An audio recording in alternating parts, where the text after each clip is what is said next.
El Hogar Cristiano, página 26, dice así: una familia bien ordenada y disciplinada influye más en favor del cristianismo que todos los sermones que se puedan predicar. Una familia bien ordenada y disciplinada es a los ojos de Dios más preciosa que el oro, aún más que el oro refinado de Ofir. Muy buenas noches, queridos hermanos. Un feliz sábado para cada uno de ustedes. Y estamos, cierto, agradecidos del Señor por esta segunda reunión de esta noche. Em, Desde aquí, cierto, nos presentamos. Yo soy Liz, Liz Chacón. Estoy aquí junto a mi esposo Marcelo. Así que como familia, como ministerio, cierto, Fundamento Adventista, estamos contentos de poder hacer esta serie para las familias. Así que sean todos muy bienvenidos. Y como lo hicimos ayer, hermanos, les saludo en el nombre del Señor. Queremos compartir con ustedes un himno que es hermoso, ¿cierto? Que va a ser una especie de himno lema en esta serie de temas. Así es que les invito para que allí en casita puedan meditar en este hermoso himno que vamos a compartir en este momento.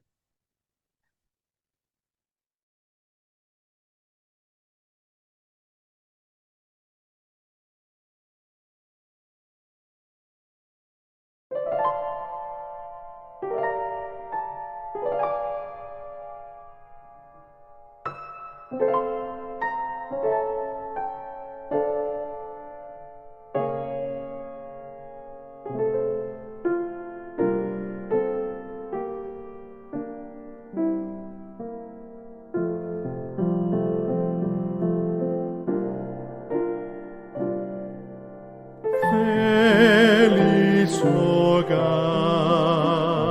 el que a ti recibe, Señor Jesús, el huésped de honor. Feliz hogar, el que con alegría busca servirte siempre con amor.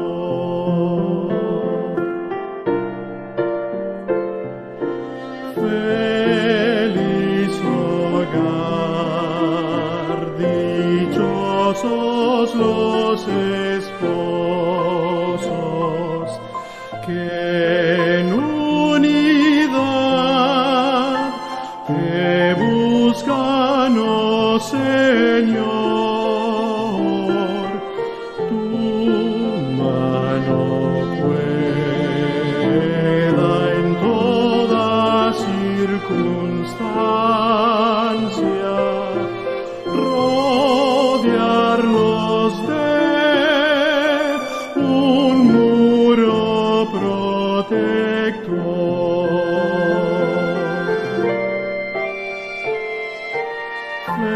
Feliz hogar en el que te entregan los hijos Dios en oración de fe. Tiernos aún aprenden a amarte, oyen tu voz, se sientan a tus pies.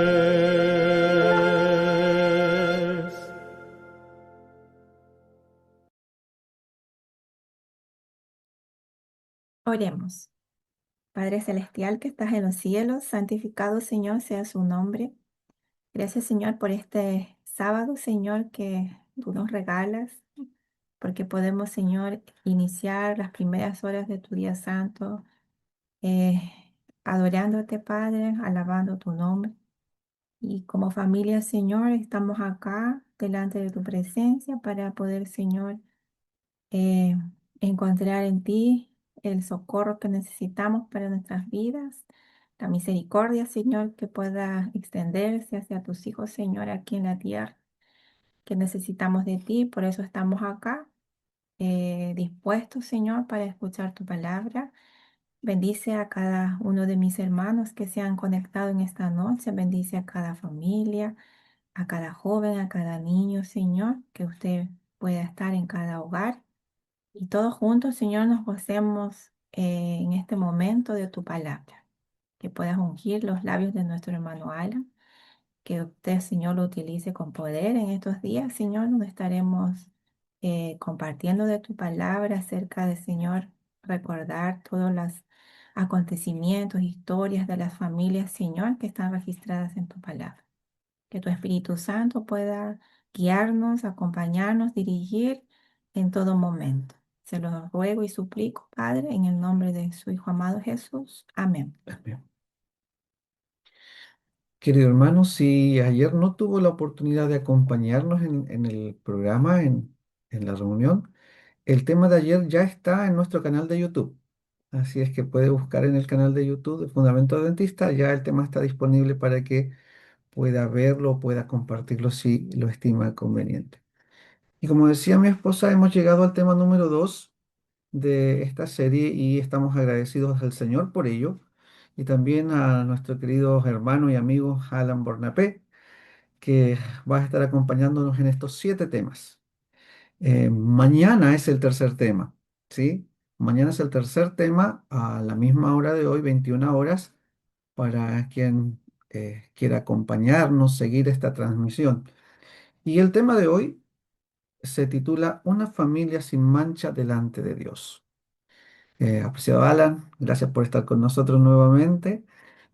Los que no lo conocen, que yo creo que son muy pocos, Alan es teólogo y es director de la editorial DeVir, un ministerio muy importante, sobre todo en este tiempo, ¿no? La página impresa va a ser una obra tremenda en tiempo final. Y quizás antes de comenzar tu tema, podrías hablarnos o contarnos un poco de la editorial, Alan, ¿qué te parece?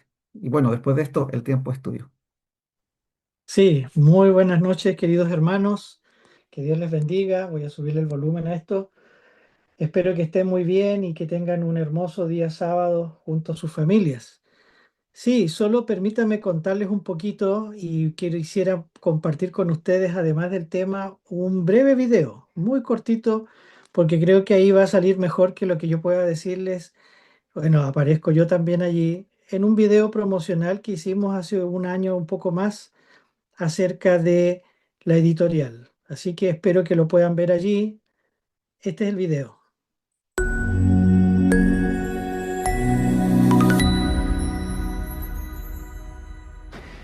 Hola, mi nombre es Alan Bornapé y quiero presentarte este nuevo proyecto editorial que estamos realizando en nuestro país, en Chile, en este año 2025.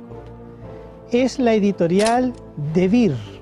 Este nombre tan especial, que es extraído del Antiguo Testamento, es una palabra hebrea muy importante que designaba al lugar más sagrado, más santo del antiguo santuario de Israel, el lugar santísimo. Y nosotros creemos, a la luz de la interpretación de los libros de Daniel y Apocalipsis, que ahora nosotros estamos con la bendición de poder entrar a ese lugar, pero a través del sacrificio y la obra intercesora de Cristo en el lugar santísimo en los cielos. Esa es la razón de por qué hemos escogido este título, este nombre para la editorial. Porque si Cristo y su obra en ese lugar, en el gran día de la expiación cósmico, arroja luz a la Iglesia ya desde el año 1844 en adelante, eso significa que como editorial queremos tomar esa luz de la verdad presente y tratar de expandirla, profundizarla o estudiarla, publicándola a través de algunos libros que queremos hacer llegar para ti, que puedan ser escritos para profundizar en las Sagradas Escrituras, en los mensajes distintivos de nuestra Iglesia del Adventismo y de la verdad presente. Así que es importante la labor. Estamos orando cada día para que el Señor nos dé la sabiduría suficiente para transmitir lo mejor posible este conocimiento santo. Y yo te invito para que puedas también, junto con tu familia o con tu iglesia, adquirir estos valiosos materiales para fortalecer este conocimiento del lugar santísimo, poder entender mejor estos temas que son la verdad presente para este tiempo del fin, pero al mismo tiempo que podamos fortalecernos en la sana doctrina, en los temas para esta época que nos toca enfrentar, y sobre todo para que el carácter de Cristo pueda brillar mucho más en nuestras comunidades cristianas, en medio de la iglesia y nuestra vida personal. Que Dios te bendiga y que Dios te acompañe.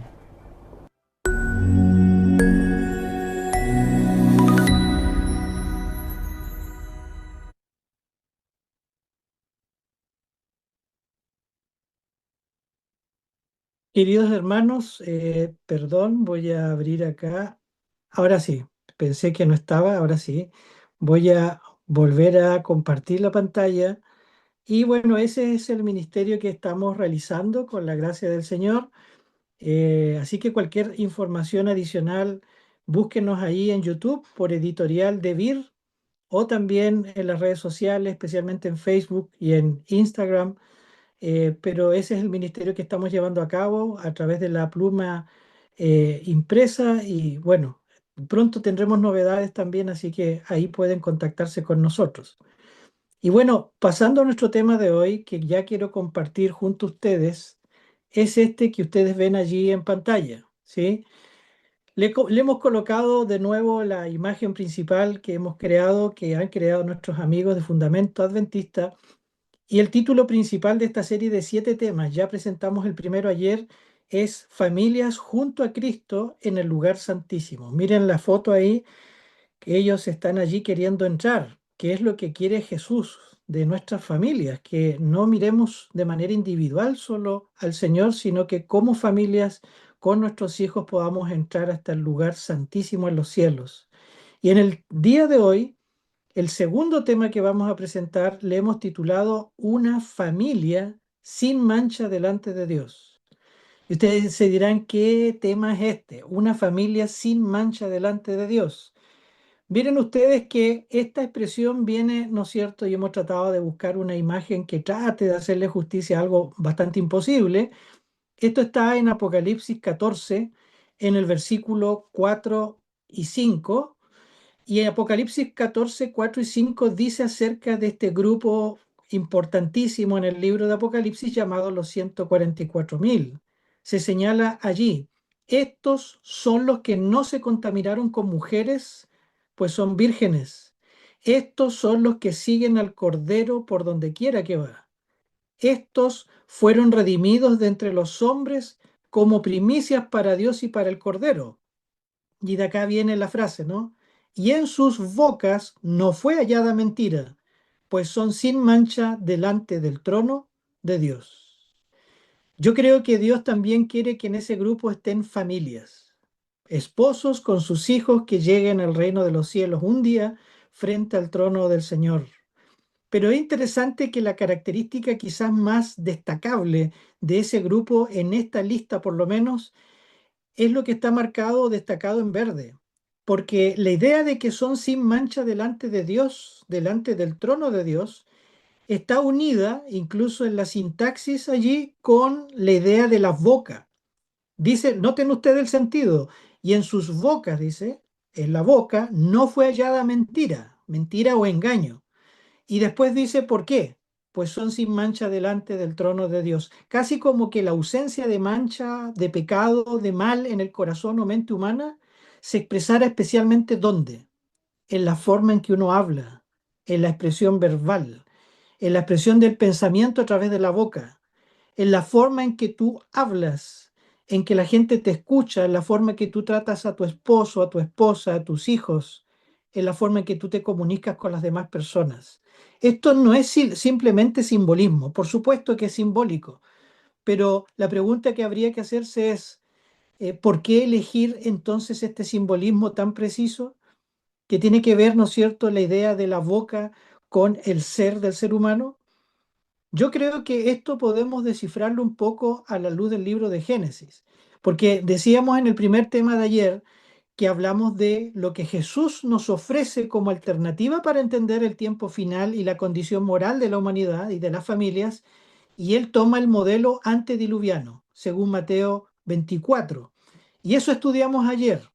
Pero hoy día vamos a seguir después del diluvio a mirar cómo esta frase de familia sin mancha delante de Dios se puede aplicar a todo el libro de Génesis. Si nosotros mirásemos, ¿no es cierto?, a la familia en Génesis, nos daríamos cuenta que es una gran familia.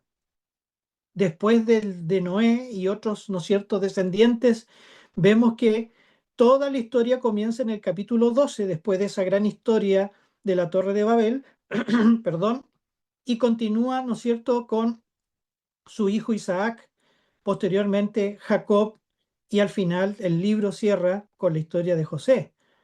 Así que es interesante porque en el fondo estamos hablando de una familia completa. En otras palabras, el libro de Génesis parece una vez más, así como vimos ayer, enfatizar la importancia de la familia ya desde las primeras páginas de la Biblia. Y hay varias cosas que podemos decir acá. Vamos a intentar de sintetizarlo lo mejor posible. Digamos lo siguiente. Génesis es la historia, decíamos, de una familia con altos y bajos. Y miren qué interesante porque vamos a poder ver algunas cosas aquí y ya después ir a las lecciones para nuestra vida espiritual. Génesis es, repito, la historia de una familia con altos y bajos. La pregunta primera sería, ¿cuáles son los aspectos que se repiten en esta gran familia y sus descendientes? Han notado, yo creo que varios de ustedes, que hay elementos que son repetitivos. Veamos cuáles. Por ejemplo, en la letra A hay una crisis de natalidad. ¿Qué significa eso? Es interesante que tanto Sara, Rebeca y Raquel son mujeres estériles que no pueden tener hijos o que les cuesta mucho.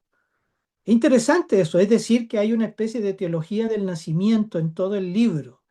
Esta imposibilidad de procrear, esta dificultad de traer hijos al mundo, especialmente en el caso, ustedes se acuerdan, de Sara, que ya en su vejez recién pudo tener a Isaac. Entonces, en cada una de las familias se repite el mismo patrón, a excepción de José. Otro elemento más, en casi todas las familias, dice acá, hay una crisis que le llamamos de favoritismo paternal, ¿sí? Eso se repite, es bien extraordinario, se repite el mismo problema. Abraham con Isaac, ¿se acuerdan? Isaac con Esaú, también tenía una predilección por Esaú. Y finalmente Jacob con José, que va a traer severos problemas al pobre José con sus hermanos. Así que se dan cuenta que hay problemas que nos pueden tocar a cada uno de nosotros en nuestra vida personal. Son problemas que ellos experimentaron y que probablemente tú y yo también vivimos.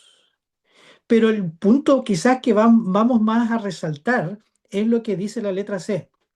Hay un fuerte elemento en común que tristemente atraviesa todo el libro de Génesis. Es el motivo del engaño. ¿Escucharon bien? Ese es el motivo, quizás uno de los más centrales, que tristemente se repite, casi como un pecado transgeneracional.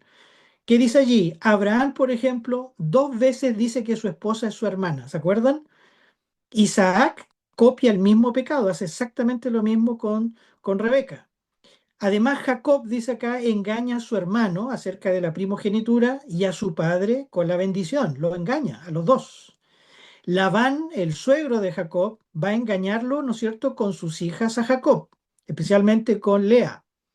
Y además dice acá, los hijos de Jacob engañan a su padre sobre la muerte de José, cuando lo engañan y dicen que se lo ha devorado una mala bestia en el campo. E incluso vemos a Judá, que es engañado por Tamar. Entonces uno se pregunta por qué se repite constantemente este motivo en el libro de Génesis. Y esta es la tesis, esta es la tesis de todo nuestro tema.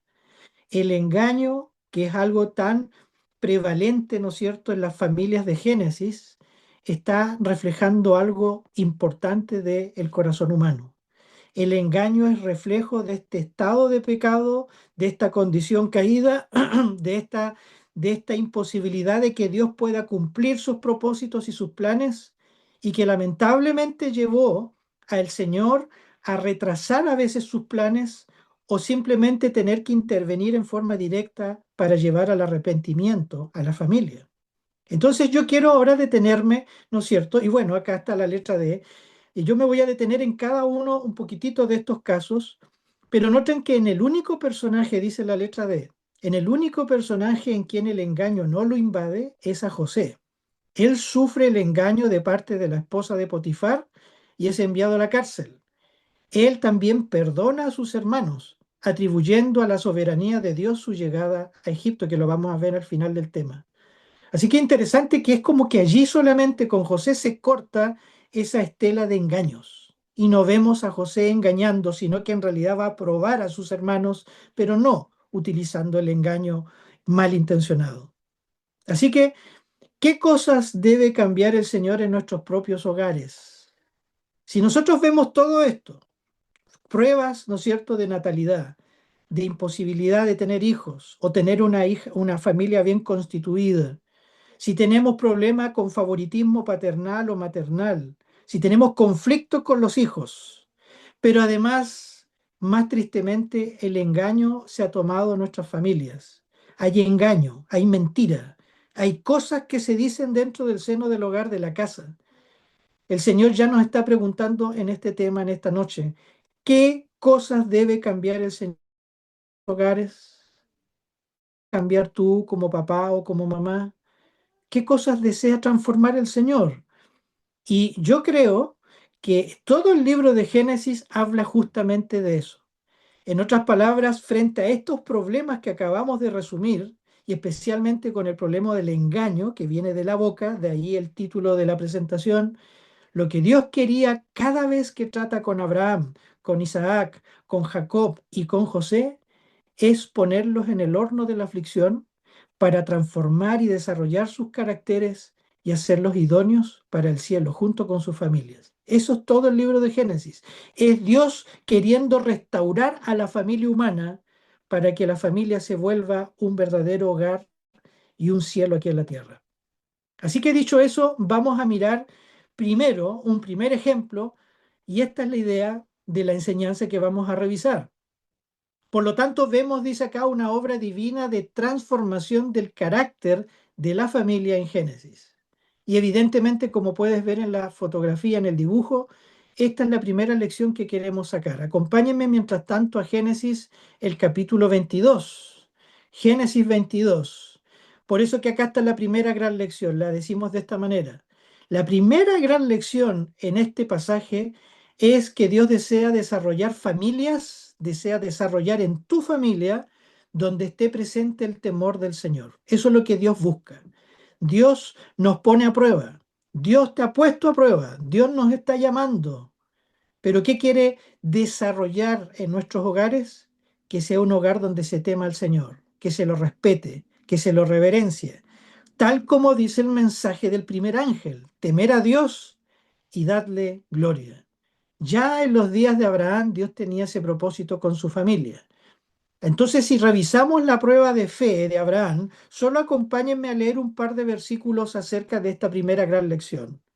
En Génesis 22, acompáñame allí con tu celular o con tu Biblia, Génesis el capítulo 22, en la apertura está la gran lección y después saltamos a la prueba final.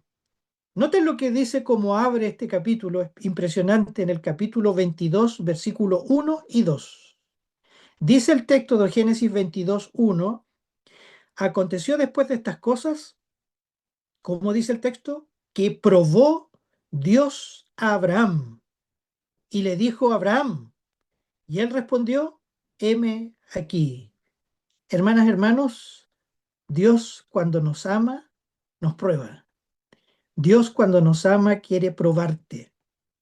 Quizás está siendo probado hoy día.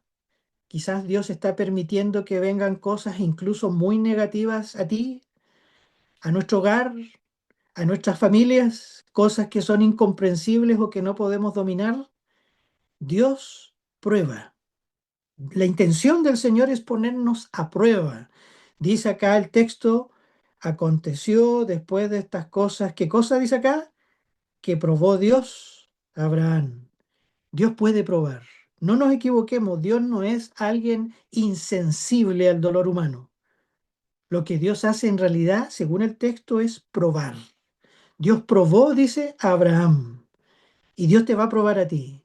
Dios desea hoy probar a nuestros matrimonios. ¿De qué calidad son? Dios quiere probar a los hijos. Dios prueba. ¿Y por qué prueba? Esa es la pregunta principal. ¿Por qué Dios prueba? ¿Qué quiere el Señor? Y dice el texto, respondió, heme aquí. Abraham sabe, conocía la voz de su Dios. Y esta es la prueba en el versículo 2. Le dijo el Señor, toma ahora tu hijo, tu único, Isaac, a quien amas, y vete a la tierra de Moriah y ofrécelo allí en holocausto sobre uno de los montes que yo te diré. ¿Qué les parece la prueba? Ustedes la han leído muchas veces, pero noten el juego literario que está allí en la enseñanza espiritual. Esto no es mera repetición. Y le dijo, versículo 2, lo vuelvo a leer, toma, ahora le dice, tu hijo, coma. Era suficiente decirle tu hijo. Toma tu hijo, el único que tienes porque Ismael ya hace tiempo se había ido. Pero le repite, tu hijo, tu único, para que no quede, digamos, la menor impresión de quién es, y después le menciona Isaac, ese nombre maravilloso que escuchaba su madre y su padre, porque era un hijo que habían tenido en la vejez. Isaac, y remata con la frase, ¿a quién amas? Ofrécemelo. Dios le está pidiendo a Abraham, dame lo que más amas, dame lo que es más valioso para ti. Yo quiero que tú me entregues lo que yo ya te di, lo que más amas. Demuéstramelo. Acuérdense porque esto es una prueba. ¿Será que Dios te quiere probar también para que le des algo?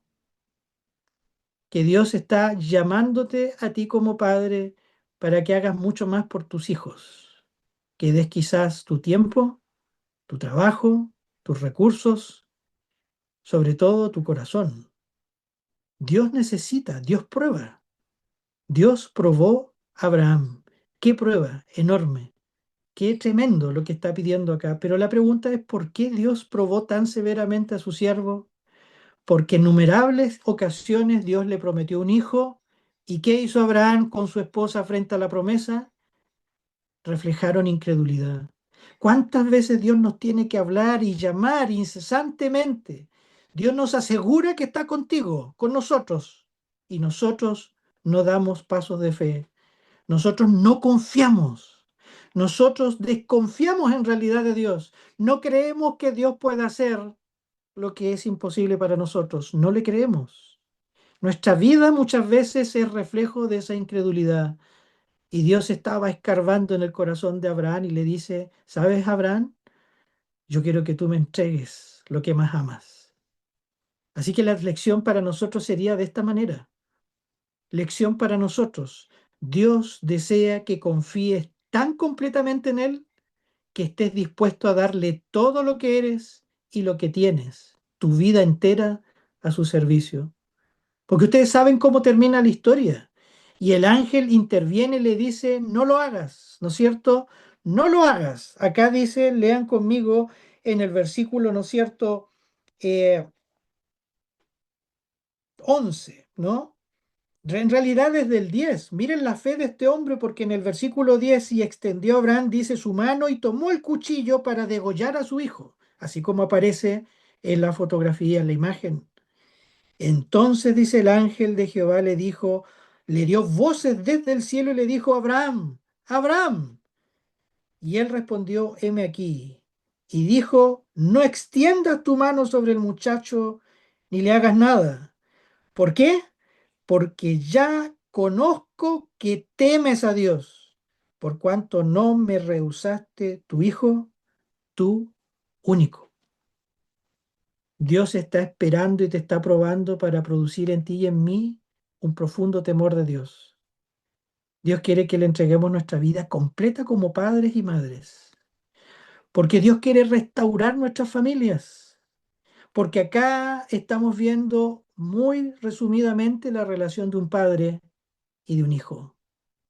Dios quiere restaurar la relación entre padres e hijos. Pero muchas veces Dios le habla al Padre en la Biblia, no le habla al Hijo. Está esa preciosa promesa de Malaquías 4, cuando dice que en el tiempo del fin yo volveré el corazón de los padres hacia los hijos y de los hijos hacia los padres antes que venga el día grande del Señor. La pregunta es ¿por qué primero no dice de los hijos hacia los padres rebeldes? No, dice primero el corazón de los padres hacia los hijos, porque eres tú y yo como padre o como madre los que tenemos que convertirnos. Porque si queremos ver conversión en nuestros hijos, si queremos que vuelvan a la iglesia, si queremos que pasen más tiempo con Cristo, si queremos que se transforme su corazón, Dios te llama a ti primero para que temas a Jehová, para que confíes en Él. ¿Tendremos que entregarle todo nuestro corazón al Señor? ¿Tendremos que ofrecerle nuestra vida? Tú sabes lo que tienes que darle al Señor y eso es lo que busca con su prueba. Así que acá está un primer punto de inflexión en todo el libro de Génesis, probablemente este el corazón del libro, porque sabemos bien que acá está el conflicto de los siglos expuesto. Léanse por favor lo que dice Elena de White en el libro Patriarcas y Profetas, un capítulo extraordinario cuando habla del sacrificio de Abraham, de Isaac, y cómo los ángeles estaban observando lo que estaba pasando acá. Pero así también este sacrificio representaba lo que haría el Padre con su propio Hijo al entregarlo por nosotros, por la humanidad. Es un texto precioso, pero que no podría ser posible si Abraham no hubiera confiado en él. ¿Qué otra cosa podemos ver? Hay una segunda gran lección de la obra divina de transformación del carácter de la familia en Génesis. Y esto está, como ustedes intuirán, en esta segunda lección, que es la transformación de Jacob en Génesis 32. Ahora es interesante, acompáñenme allí, solo estamos viendo algunas pinceladas de estos tres ejemplos que vamos a ver. Repito, la segunda gran lección está en la transformación de Jacob en el libro de Génesis, el capítulo 32. Acompáñenme allí a Génesis 32, solo en los versículos 22 al 28. Porque este texto además es también, así como el anterior, permítanme volver acá, este texto que acabamos de ver de Génesis 22, dijimos que tiene e ilumina mucho el mensaje del primer ángel, donde se hace un llamado a toda la humanidad ahora de temer a Dios y darle gloria. Dios logró reproducir este temor de Jehová en Abraham, su siervo. Pero ahora, en el tiempo del fin, a través de la experiencia de Jacob, esta experiencia que vamos a revisar rápidamente ahora prefigura lo que va a ser el tiempo de angustia. Por favor, hermanos, lean el capítulo que tiene el mismo nombre, el tiempo de angustia, en el libro El conflicto de los siglos, uno de los capítulos más poderosos de la pluma inspirada. Ese hay que leerlo varias veces. Pero la figura, el ejemplo, el modelo de donde sale eso que va a suceder, pero con todo el pueblo de Dios al final de los tiempos, es de esta experiencia. Como se prefigura, ¿no es cierto?, con el gran ilustrador francés Gustave Doré, que fue el que ilustró, ¿no es cierto?, la lucha de Jacob con el ángel. Y noten lo que pasa aquí y vamos a aprender una segunda gran lección de cómo, repito, Dios y su obra divina de transformación del carácter quería transformar a la familia en Génesis. Y dice Génesis 32, versículo 22 en adelante lo siguiente. Y se levantó, hablando de Jacob, aquella noche y tomó sus dos mujeres y sus dos siervas y sus 11 hijos y pasó el vado de Jaboc. Repito, miren, noten los textos. ¿Está hablando de la familia, hermanos? Hermanas, está hablando de su esposa, sus mujeres, sus hijos. Esta es una familia. El libro de Génesis es el libro por antonomasia de la familia. Y dice que las llevó porque él temía por su vida, él creía que Esaú venía, y efectivamente venía con 400 hombres para encontrarse de una manera no muy amistosa con él. Y él creía que iba a morir, él tenía una profunda angustia. Y en esa angustia, en ese dolor, en esa desesperación, en la oscuridad del valle de Jaboc, dice que apartó a toda su familia para asegurar su seguridad y él se quedó solo, en oración. Él se quedó en una noche de la más oscura de su vida. ¿Será que yo estoy llamando a alguien, aunque sea una de las personas que están acá, que está pasando por una noche muy oscura en su vida? que no haya que hacer, que está pasándola mal, que no sabe lo que está pasando en su vida. Bueno, este texto es para usted, hermana o hermano, para un padre desesperado, para una madre que no sabe qué hacer. Y dice que pasó a toda su familia, como cualquier buen padre haría, protegiendo a los suyos. Y el versículo 23 dice, los tomó pues e hizo pasar el arroyo a ellos y a todo lo que tenía. Los protegió de su propio hermano. Así se quedó Jacob solo. Hermanas, hermanos, para muchas veces tener un real encuentro con Dios, con Cristo, con Jesús, a veces tenemos que apartarnos del bullicio, del ruido, de la excesiva actividad de la ciudad o de la familia incluso. Tenemos que quedarnos solos. Dice que Jacob se quedó solo. Y allí dice, luchó con él un varón hasta que rayaba el alba. ¿Qué batalla tiene que haber sido? Horas peleando en plena oscuridad, no veía nada, pero ¿quién claramente creía Jacob que era ese? Probablemente pensó que era su hermano o un guerrero que venía a asesinarlo. Y lucharon hasta que rayó el alba, hasta que amaneció. Y dice el texto que cuando el varón vio que no podía con él, este varón misterioso, tocó en el sitio del encaje de su muslo y se descoyuntó el muslo de Jacob mientras con él luchaba, luchando con el ángel de Dios, el ángel de Jehová. ¿Saben que Jacob quedó cojo, cojeando hasta que se murió? Nunca se le fue esa cojera porque fue una marca distintiva de lo que a veces significa luchar con Dios, cuando somos cristianos verdaderos, cuando queremos predicar su verdad presente, cuando luchamos con Dios y Dios con nosotros. Cuando hacemos la obra que Dios quiere, cuando queremos ser transformados totalmente a la imagen de Cristo, vamos a tener luchas, vamos a tener dolores, vamos a perder cosas, vamos a perder mucho, vamos a sufrir dolor corporal quizás. Y Jacob tuvo que pasar por esa angustia. Y dice acá que se descoyuntó el muslo de Jacob mientras con él luchaba. El lugar donde él se apoyaba en su pierna, en su cuerpo, se descoyuntó. Imagínense el dolor. Y cuando él se da cuenta que este era un ser sobrenatural y dijo, dice acá, déjame, le dice el ser, el ángel del Señor, porque raya el alba. Y Jacob le respondió, no te dejaré si no me bendices. Y el varón le dijo, ¿cuál es tu nombre? Y él respondió, Jacob. Y el varón le dijo, no se dirá más tu nombre Jacob, sino Israel, porque has luchado con Dios y con los hombres. ¿Y qué cosa? Y has vencido, ya has vencido. ¿Cómo podríamos reflejar esta lección para nosotros? ¿Cuál es la lección para nosotros, para ti y para mí? Solo Dios puede remover por completo el pecado de tu corazón y darte una vida nueva. Que nunca más salga el engaño de nuestra boca, ni sigamos buscando solución propia a nuestra vida espiritual. ¿Por qué decimos esto?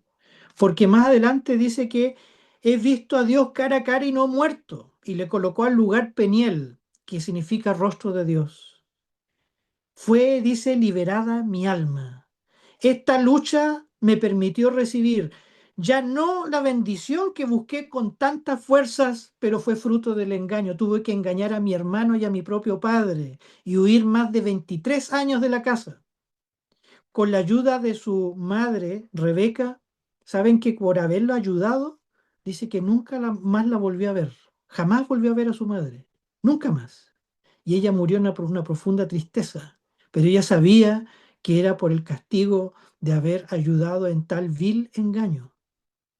No podía hacer nada. Y Jacob sufrió mucho. Si ustedes leen los últimos textos de Génesis 49 y 50, Jacob cuando habla en algunos momentos de su bendición a sus hijos, dice, yo he sufrido mucho. Mi vida ha sido de dolor. Sobre todo con mis hijos sufrí mucho. Pero el Señor lo estaba transformando. El Señor quería hacer de él una gran nación, Israel. Acá nace, ¿no es cierto?, el pueblo de Dios a través de la lucha de un ser humano falible, de un hombre débil, de un hombre que cuando el ángel del Señor le dice, pero bueno, está bien, yo te voy a bendecir, te voy a liberar de tu pecado, te voy a librar para que seas un hombre de Dios, un padre de familia. Solo dime una cosa, ¿cuál es tu nombre? Y su nombre le recordaba su vida pasada. Me llamo Jacob. Jacob era el nombre del engañador. era de aquel que por sus propias energías, por su propia astucia y fuerzas, quería lograr la salvación, pero eso era una empresa imposible. Así que, hermanas, hermanos, la lección de este segundo hombre de Dios es que después de huir tras el engaño, de sufrir, de partir solo, aún desde el comienzo de su vida, Dios le abrió los portales del cielo y le mostró una escalera para decirle: Jacob, yo estoy contigo, yo te voy a proteger, pero cambia el rumbo de tu vida. Sé transformado por mí. Jacob le costó mucho entender, así como a ti y a mí nos cuesta entender. A veces tenemos que herirnos e ir muy lejos del Señor. Quizás recurrir a cosas en este mundo que parecen satisfacernos. ¿Para qué? Para volver algún día herido por la gracia de Dios, venir cojeando y solamente rendirnos ante el Señor y decirle: Señor, yo no puedo luchar solo. Yo quiero empezar a luchar contigo. ¿Será que estamos hablándole a un padre, una madre que tiene que luchar para gobernar a sus hijos en el temor del Señor y no puede? ¿Será que le estamos hablando a alguien que le habla y le habla y le habla a su hijo y su hijo no lo escucha? O que incluso la droga o el alcohol está haciendo estragos en medio de tu hogar, los gritos, ¿no es cierto?, de la violencia o los golpes.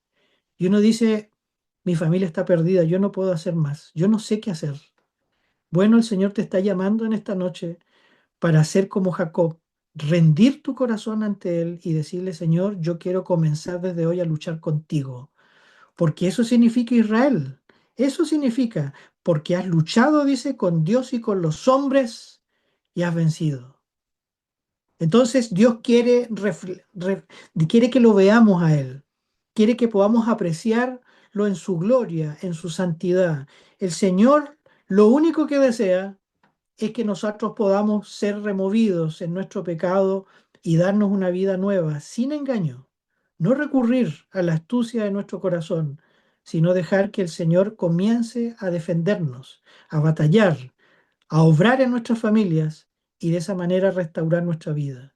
La vida de Jacob desde este día fue diferente. Lean el encuentro que tiene, ¿no es cierto?, junto con su hermano. Después de este encuentro, Jacob ya no tenía miedo. Jacob ya no tenía miedo. Y es tan extraordinario porque él, al ver el rostro de Dios mismo y decir: no he muerto, noten lo que sucede antes de ir al tercer y último encuentro. Miren lo que dice acá. Vean conmigo en el capítulo 33 solo un par de versículos para ir al final. Y dice lo siguiente, dice acá en el versículo 10, solo este versículo para después pasar a la tercera gran lección. Y entonces se reconcilia con Esaú después de todo ese miedo y terror que tenía, ese susto por su hermano, y dice 33:10 de Génesis: y dijo Jacob, no, le dice, hablándole de los regalos: yo te ruego, si he hallado ahora gracia en tus ojos, acepta mi presente, le dice Jacob a Esaú. Y mira lo que dice ahora: porque he visto tu rostro, le dice a su hermano, a Esaú, he visto tu rostro como si hubiera visto el rostro de Dios, pues que con tanto favor me has recibido. Hay un juego de rostros. Para ver el rostro de la reconciliación, del perdón, de la misericordia, para que las familias se vuelvan a unir, los padres y los hijos se vuelvan a reconciliar, primero debemos aprender a ver el rostro del Señor. Primero tenemos que luchar en oración con Él. Primero tenemos que entregarle nuestra voluntad y decirle: Señor, ayúdame, porque yo no puedo solo, ni con todo mi dinero, ni con todos mis recursos, solo el Señor me puede ayudar. Y cuando pase eso, Dios traerá reconciliación. Veamos una última lección en esta noche. Por eso decimos al final: debemos aprender a orar y vivir luchando junto al Señor, orar con Él hasta recibir su bendición. Como dijo Jacob: no te dejaré hasta que me bendigas. Esas son las verdaderas luchas de oración. Y por último, tercera y última gran lección de esta obra, estamos diciendo divina, obra divina de transformación del carácter de la familia en Génesis. Ya intuirán a qué se refiere este lindo dibujo. ¿Cuál es la última lección que queremos ver en esta noche? La tercera gran lección es esta: el Espíritu de Cristo es el que manifestó José como el último patriarca de Génesis. el perdón hacia sus hermanos que lo quisieron matar y la total confianza en Dios y su providencia. Entonces, veamos eso, veamos este último texto para concluir esta noche, esta historia, para cerrar nuestro tema, este segundo tema que hemos estado mirando en esta serie de 7 temas. Acompáñenme, por favor, a esos pocos versículos en Génesis 45, Génesis el capítulo 45, donde, repito, está esta tercera gran lección de cómo, repito, Dios nos enseña en el libro de Génesis con esta familia de altos y bajos que quiso transformar el carácter de las familias y de sus hijos a lo largo del libro hasta el final.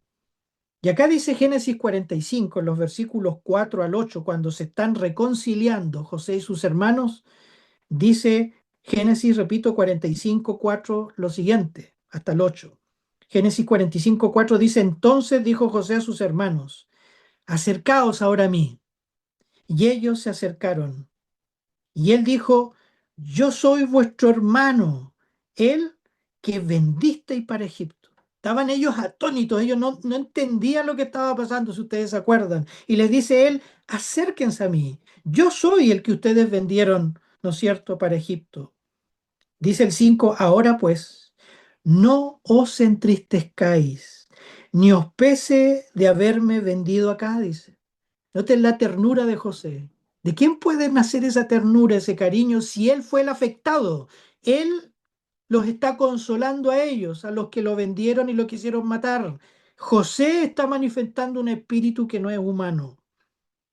Ni os pese, dice, haberme vendido acá. ¿Por qué? Porque para preservación de vida me envió Dios delante de vosotros. El 6 añade, dice, pues ya ha habido 2 años de hambre en medio de la tierra, y aún quedan 5 años en los cuales ni habrá arada ni siega.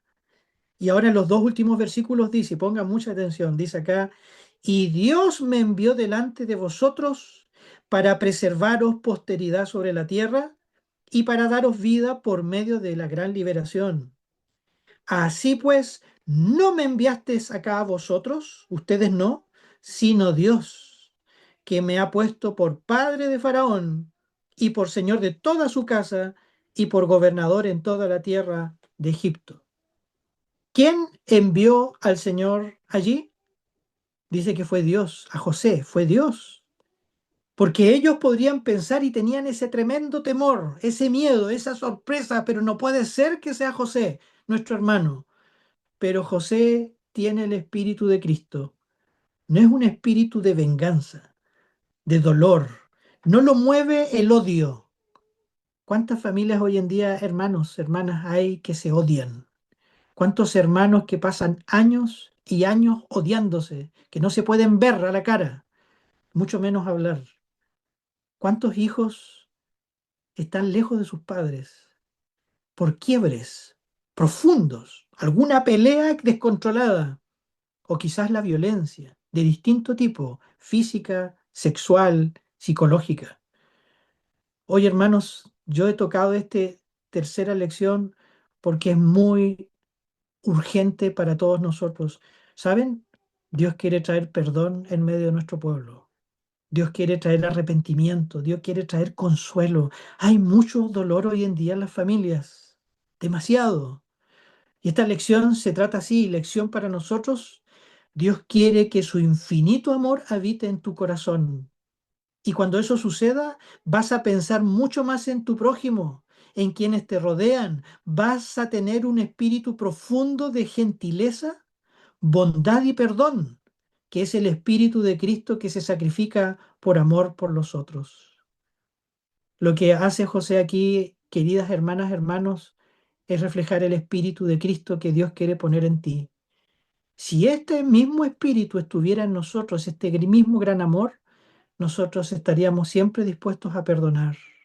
El verdadero amor de Cristo, cuando la imagen o carácter de Cristo es reproducido en su pueblo, se refleja en un rostro alegre, bondadoso, siempre dispuesto, en un espíritu de profunda hospitalidad, de generosidad, de servicio. Pero sabemos bien que vivimos en una época de egoísmo, que la iglesia ha sido afectada por una profunda indiferencia, que entre los cristianos hay más desunión que unión y muchas veces hay intrigas y cuestiones insalvables. Hablamos constantemente los unos contra los otros.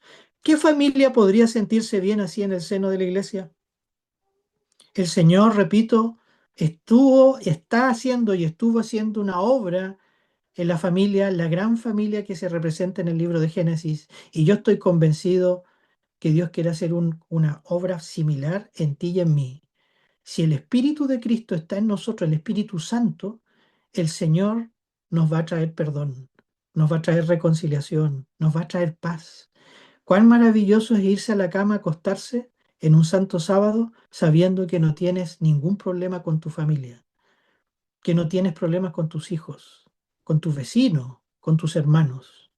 Dios, repito, quiere que su infinito amor, que es el Espíritu de Cristo, more en nuestros corazones, porque es la única forma de entender cómo José dice lo que dice. No, dice, ustedes no fueron los que me trajeron a Egipto. Todo esto lo usó Dios para salvación de ustedes y para preservación de todo el imperio. Dios puede, nos dice este texto además, transformar lo que es más oscuro y malo, como el asesinato, como el dolor, como la violencia, aquello que te golpea hasta el día de hoy, te hace sufrir, el abandono, la desconfianza, el adulterio, lo que sea. ¿Saben qué? Dios aún es oscuro y amargo. Dios puede, como en el caso de José, transformarlo en bendición, en abundancia, en preservación de vida. Dios puede hacer lo que es imposible para la fuerza humana. Así que, hermanas, hermanos, en estos tres grandes y preciosos ejemplos que hemos dado de Abraham, ¿no es cierto?, de Jacob y al final de José, yo quisiera hacer un llamado a la luz de esta cita. Y el llamado es el siguiente para ti y para mí. Dice acá, no hemos de imitar a ningún ser humano. ¿Está bien? Aún Abraham, a Jacob y ese gran ejemplo de José, dice acá la pluma inspirada. Repito, no hemos de imitar a ningún ser humano. No existe ningún hombre suficientemente sabio que pueda servirnos de ejemplo. Debemos contemplar al hombre Cristo Jesús, en quien habita plenamente la perfección de la justicia y la santidad. Él es el autor y el consumador de nuestra fe. Él es el hombre modelo. Su experiencia es la medida de la experiencia que nosotros debemos obtener. Su carácter es nuestro modelo. Por lo tanto, apartemos nuestra mente de las perplejidades y las dificultades de esta vida y fijémosla en Él, para que mediante la contemplación podamos ser transformados a su semejanza. Podemos contemplar a Cristo con un fin elevado. Podemos volvernos a Él con seguridad, pues es omnisapiente. A medida que lo contemplemos y pensemos en Él se formará en nosotros la esperanza de gloria.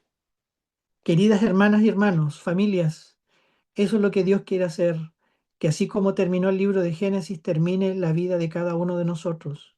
Nosotros un día, por la gracia y el poder del cielo y de Cristo en nuestro corazón, seremos hallados sin mancha delante del trono de Dios. No habrá engaño en nuestra boca, porque aquí en la tierra ha sido reproducido el precioso carácter y espíritu de Cristo en el seno especialmente de nuestros hogares y de nuestras familias. Amigos míos, que tengan un excelente, un precioso día sábado justamente junto a sus familias y continúenos acompañando el día de mañana en el tercer tema que va a ser pronto avisado. Que Dios les bendiga.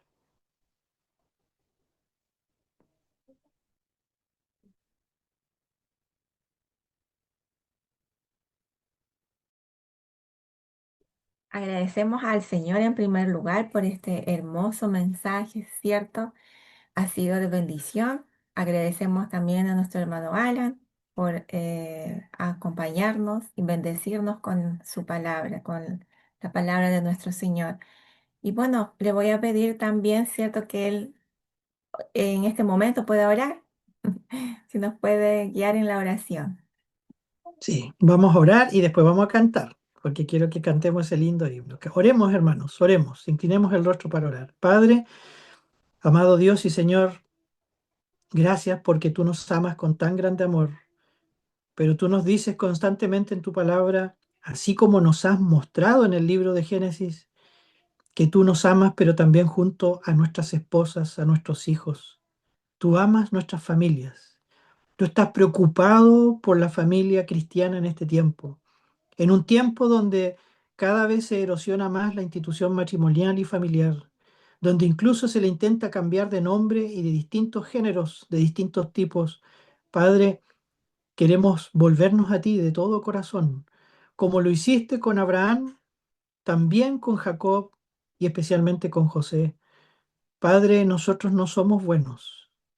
No quizás no hemos sido los mejores padres o madres o hijos incluso que tú hubieras querido que fuéramos. Pero Padre, gracias porque tu Santo Espíritu nos llama al arrepentimiento. Gracias porque la puerta de la gracia todavía está abierta. Muchas gracias porque tú nos estás invitando a través de estos ejemplos a entrar por las puertas del lugar santísimo, donde tú, oh Señor Jesucristo, sigues vivo e intercediendo por cada uno de nosotros. Padre, transforma nuestro corazón endurecido por el pecado, por el dolor, por el sufrimiento, por el engaño. Quita el engaño y la mentira de nuestra boca, que es el pecado que nos asedia.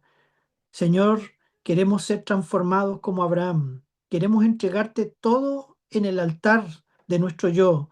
Queremos, Señor, que por favor nos ayudes a luchar desde hoy mucho más en oración por los demás, orando por nuestros hijos, por nombre, por apellido, por nuestras esposas, por nuestros esposos, por nuestros padres. Queremos orar más, Señor, luchar y no levantarnos de nuestras rodillas hasta que tú nos bendigas, Señor, hasta que podamos ver tu rostro y ser liberada nuestra alma. Padre, queremos que por favor nos regales el espíritu que tuvo José, que es el espíritu de Cristo, un espíritu perdonador, un espíritu que no espere que los demás se muevan para acercarnos a nosotros. Vimos que José, aquel que había sido vilipendiado, maltratado, humillado, él consoló a sus hermanos, él le pidió que se acercasen a él. Señor, ayúdanos a tomar la iniciativa que tomó Cristo de descender desde el cielo y Él, y no nosotros, Él acercarse a la humanidad en el reino de los cielos y dar su vida por cada uno de nosotros. Señor, esto no es nuestro. Nosotros somos egoístas por naturaleza. Somos personas cómodas, somos personas orgullosas. Hay mucho orgullo en las familias. Hay mucho orgullo entre hijos y padres. Padre, quebranta eso, Señor. Queremos que nuestro corazón, como María, sea quebrantado como ese vaso de alabastro a tus pies. Nosotros no podemos luchar solos. Estamos cansados de esta vida, cansados de promesas rotas. Queremos, Señor, avanzar un paso más. Queremos entrar por las puertas del lugar santísimo para mirarte por fe, porque tú eres el autor y consumador de nuestra fe. Padre, yo te pido una bendición una vez más muy grande por cada uno de los que estamos acá conectados y por los que van a ver esta grabación posteriormente y sus familias. Bendice a nuestra familia, Señor. Ten misericordia de nosotros. Ayúdanos si estamos pasando por una crisis familiar. Toca nuestros corazones para humillarnos contigo y el uno con el otro, para escucharnos mejor como esposos, para poder tomar la iniciativa como padres, de acercarnos a nuestros hijos y dejar nuestro estúpido orgullo de lado. Padre, perdóname por esa palabra, pero a veces somos tan necios y perdemos oportunidades de oro.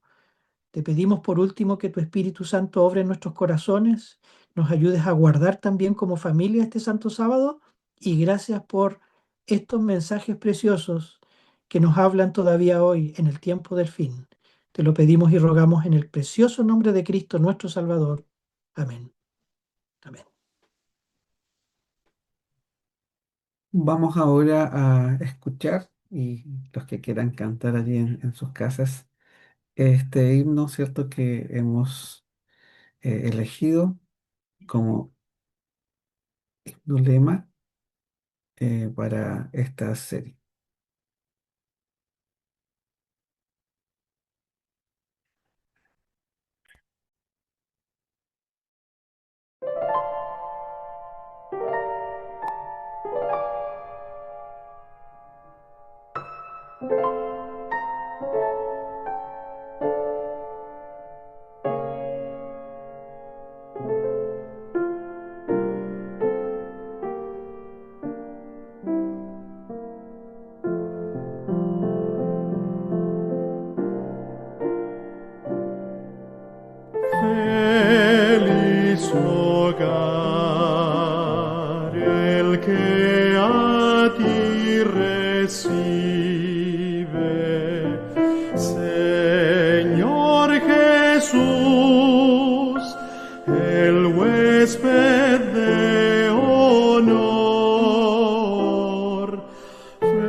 alegría.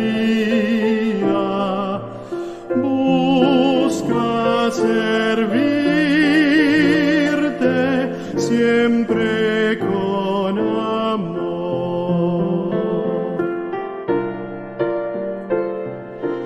Feliz hogar, dichosos los esposos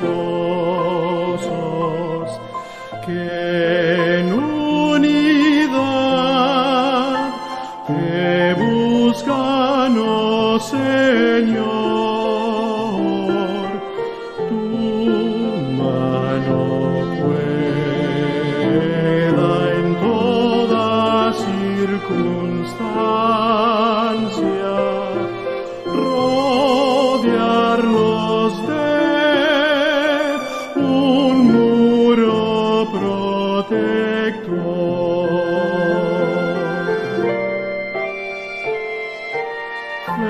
Feliz hogar en el que te entregan los hijos Dios en oración de fe. Tiernos aún aprenden a amarte, oyen tu voz, se sientan a tus pies. Muy bien, hermanos, queremos dejarles invitados para mañana a las 9 de la noche al tercer tema de esta serie, tema que lleva por título Familias, Plagas y el Tabernáculo. Que el Señor les bendiga, que tengan un hermoso sábado y que puedan ir a descansar con esas hermosas promesas en nuestros corazones. Que el Señor les bendiga.